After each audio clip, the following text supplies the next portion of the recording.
Now I'm going to walk you through a night Los Angeles thought it had already rehearsed 1,000 times.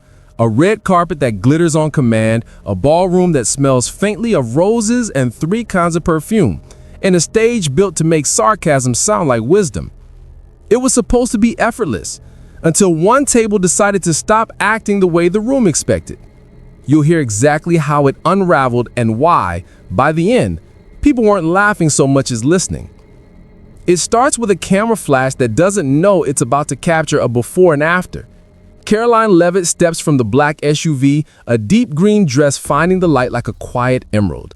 Beside her is Daniel Whitmore, 6'2", steady shoulders, the kind of calm that doesn't need an introduction. The cross at Caroline's collarbone glints once, then disappears beneath the house lights, as if to say, I'm not here for the lens. Reporters do what reporters do, turn curiosity into questions and questions into commentary. Is that her bodyguard? No. Husband, former Marine. A microphone floats close enough to catch a smile. Caroline nods, friendly, unbothered, and moves past the velvet rope like someone who's learned to walk through noise without feeding it. Inside, the room hums with the social electricity of people who know exactly how to be looked at. The orchestra warms, champagne beads into little crowns on glass, and a dozen conversations rehearse the lines they'll pretend are spontaneous. At the dais, a team checks cues while a teleprompter waits for his pulse to quicken. And then the host strides out with the kind of timing that can make even the air seem choreographed. Tom Cruise, suave, polished, easy with a grin. His job tonight is simple. Keep the mood light, keep the cameras happy, keep the machine fed. He opens with exactly the right kind of joke for a room that came to be entertained by its own reflection. Good evening, Los Angeles. We've got senators, stars, and at least 3 people who still think the moon landing was filmed in Burbank. Laughter breaks like confetti. He's good. Of course he's good. And look who's here. Caroline Leavitt, America's favorite fire starter. And with her, wow. Did someone order a Marine straight off a recruitment poster? I almost saluted by accident. More laughter. Caroline's smile is steady. Daniel's jaw does the smallest thing a jaw can do. Tighten, then relax. She touches his wrist with 2 fingers. I'm fine. He leans once. You sure? She nods. He's not. He keeps going. That's what good hosts do. Ride the laugh, find the next one. Honestly, I thought her +1 was a bodyguard. Then I saw the ring. She married him? What, was Jason Bourne busy? The punchline lands with a louder pop. A few heads turn toward Caroline's table to see if the smile has cracked. It hasn't. The napkin folds quietly onto the plate. Caroline stands, not in a huff, but in a decision, and Daniel rises with her. They don't make a scene. They do something far more unpredictable in a room like this. They leave the frame. Backstage is colder than the ballroom. That's how studios are built. Hot for the show, cool for the nerves. A corridor, a curtain, a quiet where the orchestra can't reach. Daniel waits with the patience of someone who has learned that silence is a weapon if you let it be. Caroline breathes once, twice, not to calm down, to decide.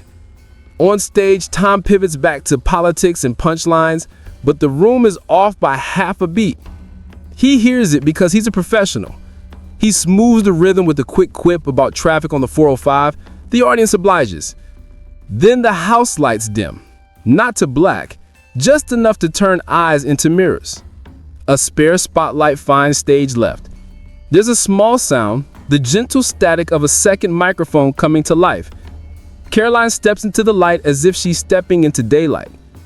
Since you brought me into the monologue, she says, voice even, not performing toughness, just owning it. Nervous laughter tugs at the room. Her eyes aren't on Tom, they're on the people who came to be told where to laugh and are now trying to remember how to think. It's easy to make fun of people who don't live in your world. But you didn't just make fun of me. You mocked my husband. 10 years in the Mariners, he faced real danger. The kind without stunt doubles. That deserves better than a borrowed movie reference. You can feel the energy shift the way you feel a weather front. Wait staff slow their steps. The band's leader looks down at his hands. In the back row, two veterans stand without meaning to. Caroline glances at Tom only once. If you're going to reduce a life of service to a punchline, at least make it original. Jason Bourne would have had a rough night with this one. A ripple of applause, then a wave. It isn't political, it's human. When it crests, she lets it fade on its own. I don't need to be a movie star to command a stage. I just need to tell the truth. She hands the mic to the stage manager and leaves the light exactly the way she found it, on. Backstage, Daniel is there at the edge of the curtain, not bristling, not buzzing, just present. That was something. That was a beginning, she answers. They don't linger, because people who build their lives on service learn to step out of spotlights faster than they step into them. On stage, the machine tries to reassert itself. Tom's cue cards still say what they've always said. He picks up one and tries an old trick. Make the moment small. Well, I guess I just got a lecture from the first lady of cable news, he quips, and the room gives a tired chuckle. Listen, I respect the troops, truly, but let's not confuse being married to a Marine with knowing everything about leadership. The air goes heavy in an instant, not because it's bold, but because it's careless. At one table, glasses stop halfway to lips. At another, a publicist closes their eyes like a person bracing for a wave. Back in the corridor, Daniel hears the line not as provocation, but as permission. He's not a showman. This isn't his habitat. But he knows when silence would be a kind of consent. You okay with me saying something? He asks. Caroline doesn't step in front of him to protect or to perform. She steps aside. The double doors swing soft as breath. He walks the center aisle with the unremarkable authority of a person who doesn't confuse volume with presence. Camera lenses find him as if pulled by gravity. "May I?" he asks the nearest mic tech. The man, startled, hands over a live microphone because sometimes your hands know the right answer before your job title does. Daniel faces the crowd, then turns to Tom. He doesn't raise his voice. He doesn't widen his stance. "You can joke all you want," he says, "but the moment you question her leadership, you made it personal. She earned her voice. You act like you deserve yours." There are lies a room will remember even if the broadcast never airs. This is one of them. You can hear the exhale as people realize they were holding their breath. A gasp, then a hush, then the kind of applause that isn't celebration so much as recognition. Daniel nods once to no one in particular, returns the microphone with the quiet of a completed task, and walks out the way he came in. No fist pump, no look back.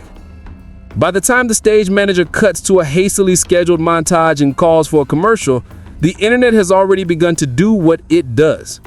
One clip, then 3, then 20, slowed down, caption remixed. She earned her voice. You act like you deserve yours.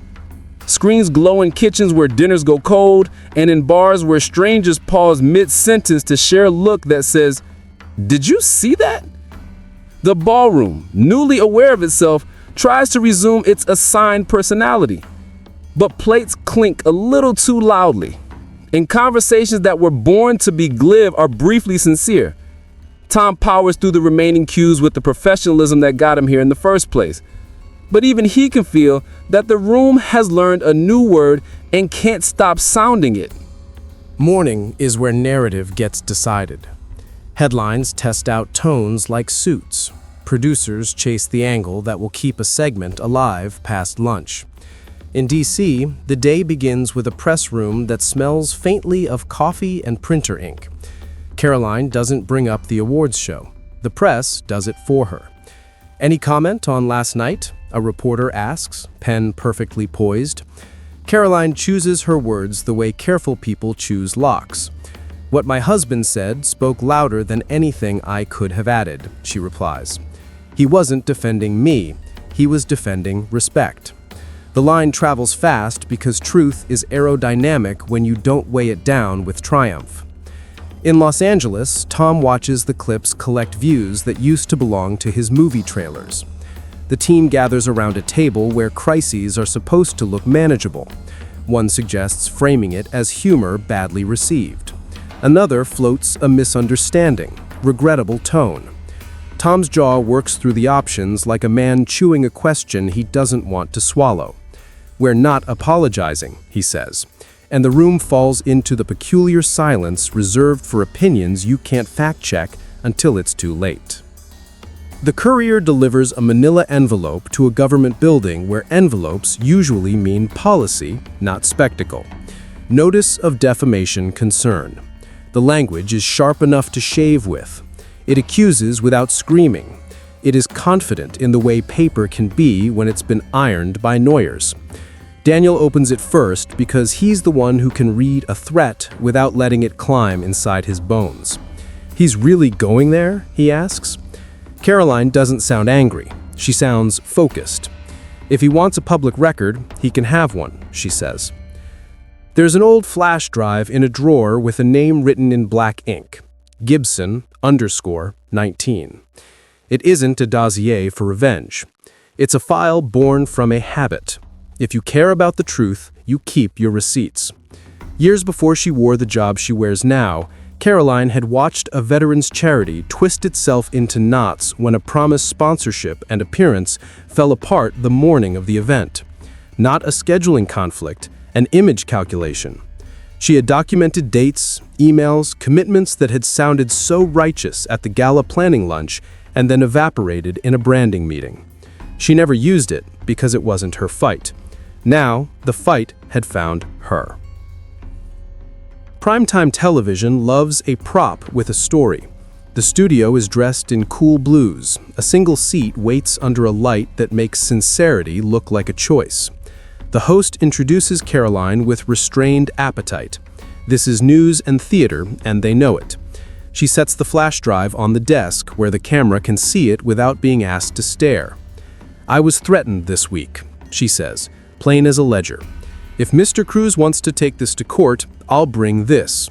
She taps the drive once. Emails, memos, confirmations from 2019 documenting a decision to walk away from a veterans event his team had promised to support. The people left holding the bag were men and women who served. The moment lands because she doesn't decorate it. Online, the map lights up. Veterans post photos from folding chair gymnasiums and small-town auditoriums. "We waited all day. My dad brought his bronze star to show him. We were told he'd come." Screenshots of emails show polite sentences that, in context, feel like exits disguised as etiquette. For once, the algorithm cannot file this story under fun. It files it under witness. Hollywood has a code about calling each other out, but codes crack under the right weight. A name that almost never tweets, tweets. Keanu Reeves, quiet, untouchable in a way that has nothing to do with PR, posts a rare statement that says more by saying little. "I was invited in 2019. I attended, he didn't." Caroline Leavitt told the truth. Veterans deserve better than optics. 5 million views in hours. No flourish. Just a sentence by a man whose economy with words gives each one a surprising specific gravity. There's an event in Virginia each fall where the dress code is not tuxedos, but stories.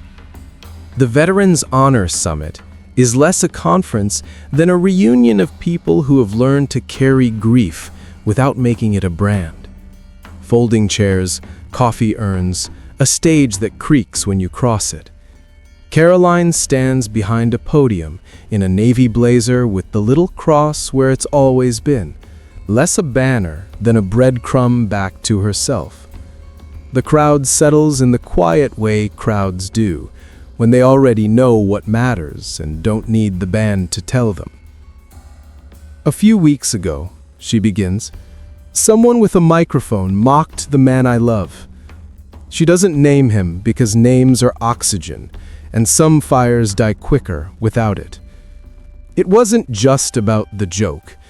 It was about the idea that service is a prop you can borrow when it helps your image and break when it doesn't." She scans the room. Wives squeeze hands. Husbands shift to blink a sting away. A teenager in a JRROTC jacket sits taller without knowing he's doing it. When we stood up, she says, we weren't defending a brand. We were defending a principle that keeps this country livable. Honor isn't a backstage pass. You don't get to joke your way out of it. The applause is not thunderous. It's granular, like rain that starts steady and becomes weather. She lifts a palm and the room obeys because the thing beneath the speech is shared. This isn't about Hollywood. It's about every family told they're too loud for believing what they believe. Every veteran asked to smile through a snub because the optics weren't right. You don't fix that with a press release. You fix it by showing up where there's no camera and doing the work anyway. There's a letter on the lectern with a signature that makes even cynical people nod. Keanu Reeves, no flourish, just the same spare voice he used online. Courage isn't always a battlefield. Sometimes it's telling the truth when the spotlight tries to blind you. Caroline reads 2 lines aloud, because borrowed courage compounds well when you repay it quickly. Then she does something rooms remember longer than zingers. She thanks the volunteers first and last. Across the country, the story is told and retold, not as a tidy takedown narrative, but as a sequence of choices. A host chose a joke. A wife chose an answer. A husband chose a sentence. A city that worships applause learned what it sounds like when a room prefers respect. And then something small happened. Small the way yeast is small before it isn't.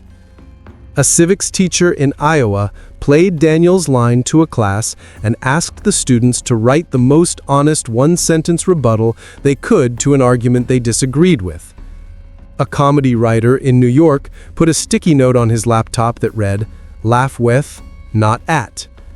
A local theater in Texas hosted an event where veterans told stories to teenagers who couldn't remember a time before streaming, and everyone left a little less fluent in contempt.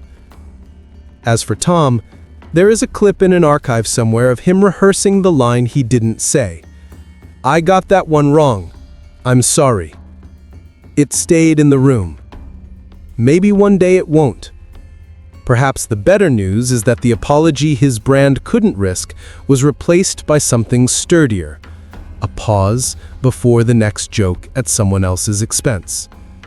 Sometimes the most you get from a moment is a hesitation that saves a stranger you'll never meet. You take those.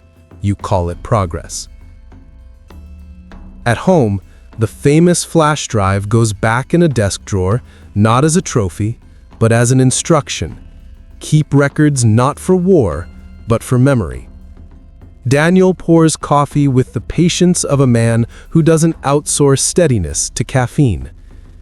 "You know you became a lightning rod," he says, as if talking about the weather.